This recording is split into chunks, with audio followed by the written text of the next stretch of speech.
नमस्कार, स्वागत है आपका। आप देख रहे हैं इंडिया टीवी। आपके साथ मैं हूं ज्योत्सना पाटनी। पाकिस्तान आजकल इंडिया करता है। पाकिस्तान आजकल सिर्फ रोहित शर्मा, विराट कोहली और शमी से नहीं डरता, बल्कि पाकिस्तान आजकल सबसे ज्यादा नरेंद्र मोदी से डरता है। पाकिस्तान में वर्ल्ड कप के फाइनल की चर्चा तो है ही, इससे भी ज्यादा चर्चा है 3 दिसंबर की, जब 5 राज्यों में चुनाव के नतीजे सामने आएंगे। मोदी का नाम सुनकर पाकिस्तान इतना घबराता क्यों है? इसका ट्रेलर अहमदाबाद में भी दिखा और रावलपिंडी में भी। देखिए हमारी रिपोर्ट। भारत में चुनाव है तो पाकिस्तान में क्यों तनाव है? मोदी से क्यों डर रहा है पाकिस्तान? इंडिया अग्रेसिव क्यों हो रहा है? मोदी दोवाल ये क्या कर रहे हैं? ये वो एक था टाइगर चल रहा है। पाकिस्तानी क्यों मांग रहे हैं मोदी की हार की मन्नत? लेकिन ये अनअचीवेबल टारगेट नहीं है। एक बात मैं तुम्हें बता दूं, अगर केजरीवाल दिल्ली में कर सकता है। मोदी के हिंदुत्व से पाकिस्तान को कौन सा डर? हम इंडिया को कहते हैं कि इंडिया सेकुलर क्यों नहीं होता, वहाँ पर हिंदुइज्म को खत्म क्यों नहीं किया जाता, कि यहाँ पर फिर हिंदुस्तान में मुसलमानों पर बड़ा जुल्म होता है। ये मोदी की हुकूमत जब से आई है ना, इसमें क्या कोई आप पाकिस्तान की फेवर या उनसे कोई उम्मीद नहीं रख सकते। भारत के 5 राज्यों में विधानसभा चुनाव यानी दिल्ली की सत्ता का सेमीफाइनल। इंडिया गठबंधन का लिटमस टेस्ट, विरोधी एकजुटता और मोदी लहर, सब का सब 3 दिसंबर को दूध का दूध और पानी का पानी हो जाना है। और इन नतीजों के लिए सारे सियासी योद्धा अपने अपने तरकश के सारे तीर दनादन छोड़ रहे हैं। बीजेपी का पसंदीदा तीर पाकिस्तान है। इस राजस्थान की चुनाव के ऊपर और ऊपर से टोंक के चुनाव के ऊपर लाहौर की भी नजर है कि पीएफआई के लोगों को शरण कौन देता है। पीएफआई के लोग पकड़े जाते हैं, उनको रोटी कौन खिलाता है? टोंक में बैठे वाले लोग खिलाते हैं। तो यहाँ तो लाहौर की भी नजर है भाइयों। हमको देखना पड़ेगा कि उस दिन 25 तारीख के चुनाव के बाद देश में लड्डू बंटने चाहिए या लाहौर में लड्डू बंटने चाहिए कि पीएफआई के दलालों को यहाँ पर बैठने की जगह देने वालों को मिलेगी नहीं मिलेगी।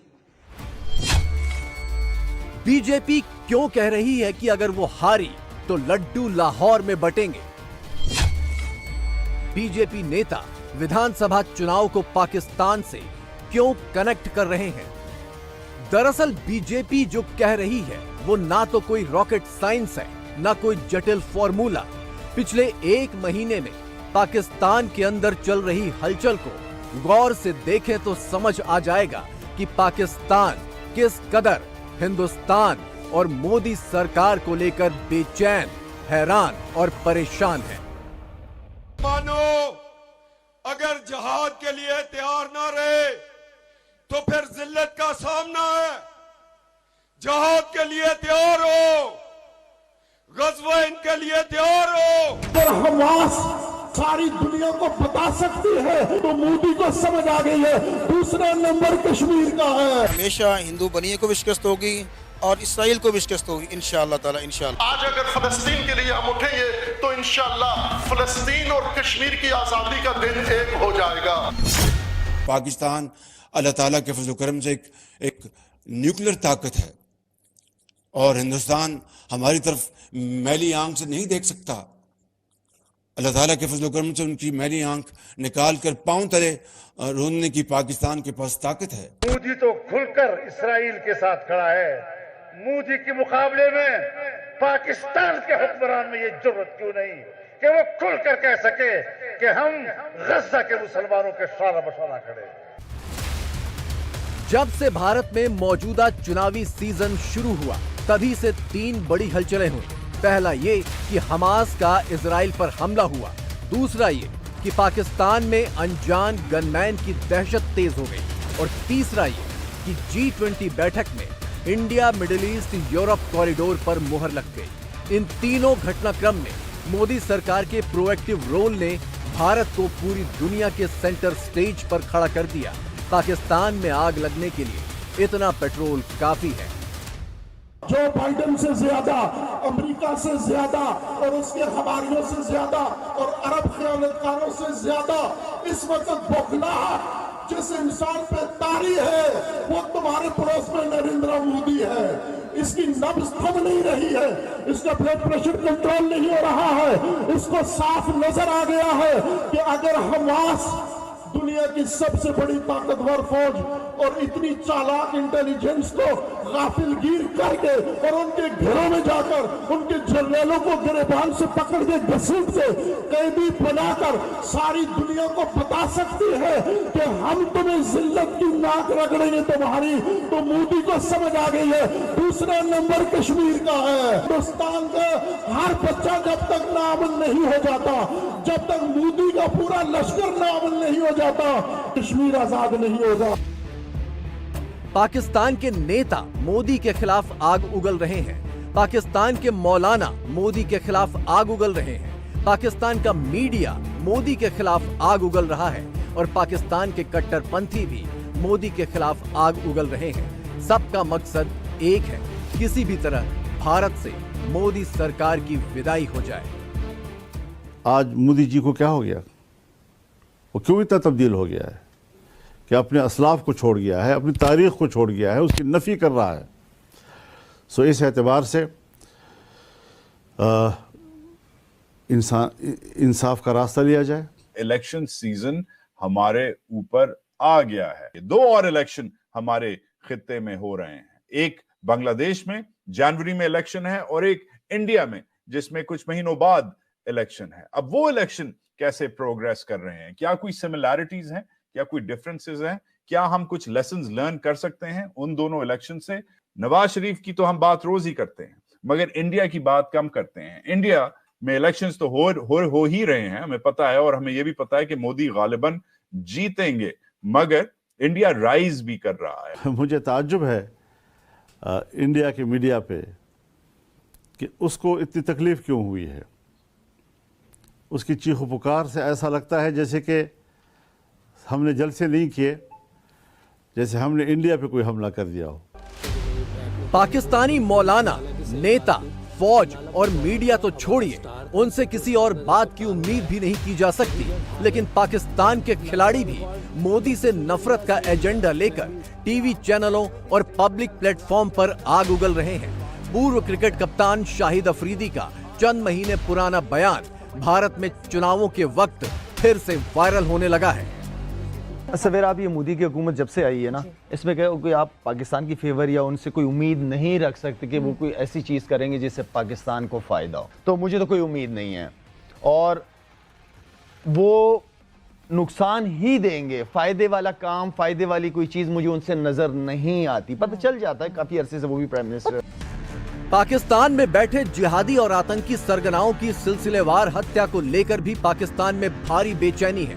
सिर्फ नवंबर महीने में 4 आतंकी कत्ल किए जा चुके हैं और साल 2023 में उनकी कुल तादाद 15 हो चुकी है। भारत सरकार या किसी एजेंसी ने अब तक इन ऑपरेशन के बारे में कोई औपचारिक बयान नहीं दिया, लेकिन पाकिस्तान में भारतीय खुफिया एजेंसी रॉ और मोदी सरकार का खौफ पसर गया है। कांग्रेस ने देश को समस्याएं ज्यादा दी। ये जो आतंकवाद की समस्या है, अलगाववाद की समस्या है, ये सब कांग्रेस की देन है। कांग्रेस समस्या देती रही है। मोदी जी ने 9 वर्ष के अंदर इन समस्याओं के समाधान का रास्ता निकाला है, इनका रास्ता निकाला है। आज कोई दुश्मन भारत की सीमा में घुस करके आतंकी कृत्य करने का दुस्साहस नहीं कर सकता। अगर करेगा तो उसे मालूम है भारत के बहादुर जवान उसकी मांद में घुस करके वो पाताल लोक से भी निकाल बाहर कर देंगे। पाकिस्तान में ये थ्योरी चल रही है कि भारत सरकार ने बेहद आक्रामक रुख अख्तियार कर लिया है। मोदी और डोवाल की लीडरशिप में भारत की पहुंच पाकिस्तान के अंदर तक हो गई है और भारत अब अपने दुश्मनों पर पलटवार करने लगा है। ये सब अजित डोवल की रेजीम में हुआ है, मोदी सरकार के नीचे हुआ है। इंडिया का एक एग्रेसिव पोस्चर खाली सियालकोट और रावलाकोट और बाजोड़ और लाहौर और कराची तक नहीं है, कनाडा में भी किलिंग्स हुई हैं। अब कनाडा बोल पड़ा क्योंकि कनाडा जिहादी नहीं छुपा रहा, इवन उनका जो पीएम बोल पड़ा तो उसको भी इंटरनेशनल सपोर्ट नहीं मिली क्योंकि इंडिया इतना पावरफुल है, इंडियन लॉबिंग इतनी पावरफुल है, इंडियन बिजनेस इंटरेस्ट इतने ज्यादा है कि जस्टिन ट्रूडो घर बैठ गया आराम से। तो इंडिया अग्रेसिव क्यों हो रहा है? ये क्या है? मोदी दोवाल ये क्या कर रहे हैं? ये वो एक था टाइगर चल रहा है क्या? What is this? उन्होंने इसको प्रॉपरली प्लान किया है। पहले उन्होंने कश्मीर में मिलिटेंसी को खत्म किया, फिर उसके बाद उन्होंने बलूचिस्तान के अंदर इन्फिल्ट्रेट किया और पाकिस्तान पहले उनको कश्मीर में बिजी रखता था, उन्होंने वहां से उसको निकाल के तो बलूचिस्तान में अपनी उन्होंने बैटलफील्ड शिफ्ट की। इसी तरह ये जो मिलिटेंसी वाला सारा मसला है, इसमें अगर हम देखें तो इंडियन गवर्नमेंट ने लास्ट 2 इयर्स में ऑलमोस्ट 50+ ऐसे लोगों को मेंशन किया है बाकायदा कि ये हमारी हिट लिस्ट पे हैं या टारगेट्स हैं, हमारे मोस्ट वांटेड है इंडियन स्टेट के लिए। तो उनमें से ये 5 के करीब नाम ऐसे हैं, एक कनाडा में और बाकी 4 इधर, जो अभी तक मारे जा चुके हैं। मौजूदा विधानसभा चुनाव और आने वाले लोकसभा चुनावों के लिए मोदी के 3 ट्रम्प कार्ड हैं। पहला है आतंकवाद पर नकेल, दूसरा कश्मीर से धारा 370 का खात्मा और तीसरा है अयोध्या में राम मंदिर निर्माण। इन तीनों मुद्दों पर ही पाकिस्तान को जबरदस्त ऐतराज है। हमारा सरकार बनेगा, सबको रामलला का मंदिर दर्शन के लिए हम अयोध्या लेके जाएगा। ये बीजेपी का घोषणा पत्र में भी ये बोला गया है। भाई और बहनों, मोदी जी ने बताया था कि सरकार आने से हम 370 धारा हटा देगा, जम्मू कश्मीर को देश का साथ विलय कर दूंगा। आज आप बोलिए, मोदी जी ने 370 धारा हटाए कि नहीं हटाया? कांग्रेस का समय में क्या बोले थे? भाई 370 धारा हटाएगा तो देश में गड़बड़ी हो जाएगा, राम मंदिर बनेगा, देश में गड़बड़ी हो जाएगा। कुछ भी गड़बड़ी नहीं हुआ, इसलिए हमारा देश का प्रधानमंत्री नरेंद्र मोदी जी है, इसीलिए किसी का हिम्मत भी नहीं हुआ कुछ भी गड़बड़ी करने के लिए। आतंकवाद और कश्मीर को लेकर तो पाकिस्तानी कमेंटरी आए दिन सुनने को मिलती रहती है, लेकिन राम मंदिर को लेकर पाकिस्तान में क्या चल रहा है, इसका नमूना पूर्व क्रिकेटर जावेद मियांदाद का एक पुराना बयान है जो चुनावों के वक्त फिर से वायरल हो रहा है। भारतीय के जो प्राइम मिनिस्टर हैं मोदी साहब ने एक बड़ा अच्छा काम किया है और उनके लिहाज से अच्छा है, हमारे लिहाज से तो नहीं है, मगर मैं उसकी डीप में गहराइयों में जाके अब आपको बताता हूँ कि एक मस्जिद को मंदिर बनाया है। तो इंशाअल्लाह मेरा ईमान है कि जो भी उस मंदिर में जाएगा वो मुसलमान बन के निकलेगा। उसके अंदर मत, क्योंकि हमारी जड़ें हमेशा रहती हैं। हमारे बुजुर्गान दिनों में जहाँ पर भी अगर तबलीग की है, वहाँ पर आपने देखा कि वो चीज़ें हैं वहाँ से जन्म लेती हैं। तो मुझे तो बड़ी खुशी हो रही है कि ये आपने काम तो गलत किया, मगर लोगों को नहीं समझ आएगी। इंशाअल्लाह मुझे पूरा ईमान है मेरे रब के ऊपर कि इंशाअल्लाह यहीं से जो मुसलमानों की तंजीमें जो हैं वो उठेंगी।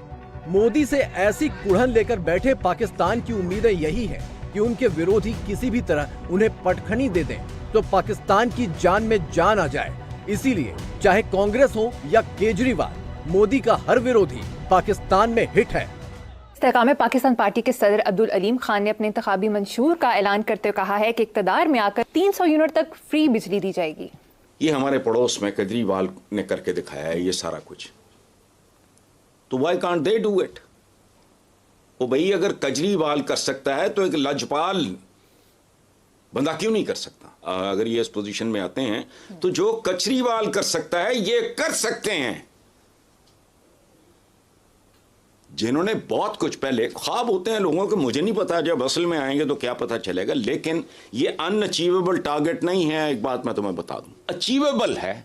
इस बुनियाद पे इस बात को आप रिजेक्ट कोई ना करे कि ये अनअचीवेबल टारगेट है, तो अचीवेबल है। मैं और कुछ नहीं कर रहा ना, मैं कमिट कर रहा हूं भाई कल पकड़ के मुझे जूते मारो ना, लेकिन ये अचीवेबल टारगेट है। अगर केजरीवाल दिल्ली में कर सकता है तो फिर लाहौर में भी बैठ के लोग कर सकते हैं। 7 अक्टूबर को हमास के इजराइल पर हमलों ने पूरी दुनिया को दो गुटों में बांट दिया। एक तरफ कट्टर इस्लामिक ताकतें हैं जो हमास के हमले को जायज बता रही हैं, तो दूसरी ओर वो देश हैं जो हमास के हमले को आतंकी हमला मानने में कतई नहीं हिचक रहे हैं।